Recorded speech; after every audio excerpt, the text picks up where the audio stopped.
भगवान शंकर के पूर्ण रूप काल भैरव।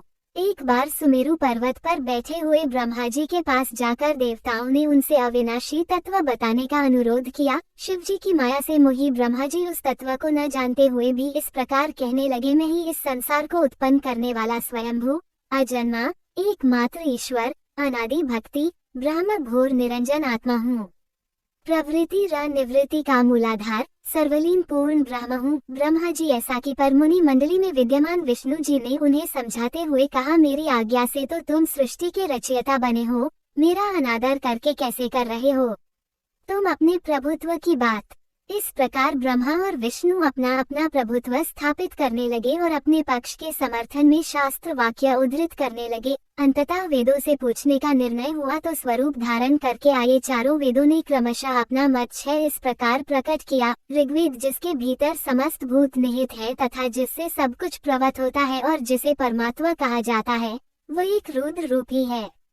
यजुर्वेद जिसके द्वारा हम वेद भी प्रमाणित होते हैं तथा जो ईश्वर के संपूर्ण यज्ञों तथा योगों से भजन किया जाता है, सबका दृष्टा वह एक शिव ही है।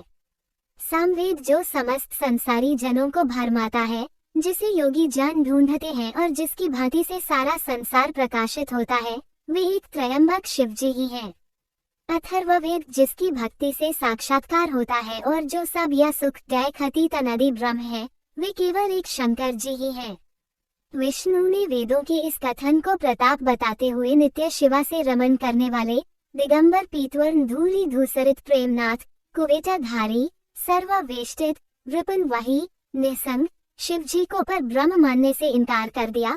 ब्रह्मा विष्णु विवाद को सुनकर ओंकार ने शिव जी की ज्योति नित्य और सनातन पर ब्रह्म बताया, परंतु फिर भी शिव माया अंडस्को से मोहित ब्रह्मा विष्णु की बुद्धि नहीं बदली। उस समय उन दोनों के मध्य आदि अंत रहित एक ऐसी विशाल ज्योति प्रकट हुई कि उससे ब्रह्मा का पंचम सिर जलने लगा। इतने में त्रिशूलधारी नील लोहित शिव वहां प्रकट हुए तो अज्ञानतावश ब्रह्मा उन्हें अपना पुत्र समझकर अपनी शरण में आने को कहने लगे। ब्रह्मा की संपूर्ण बातें सुनकर शिवजी अत्यंत क्रुद्ध हुए और उन्होंने तत्काल भैरव को प्रकट कर उससे ब्रह्मा पर शासन करने का आदेश दिया। आज्ञा का पालन करते हुए भैरव ने अपनी बाईं उंगली के नखाग्र से ब्रह्मा जी का पंचम सिर काट डाला। भयभीत ब्रह्मा शतरुद्री का पाठ करते हुए शिवजी के शरण हुए। ब्रह्मा और विष्णु दोनों को सत्य की प्रतीति हो गई और वे दोनों शिवजी की महिमा का गान करने लगे। ये देखकर शिवजी शांत हुए और उन दोनों को अभयदान दिया।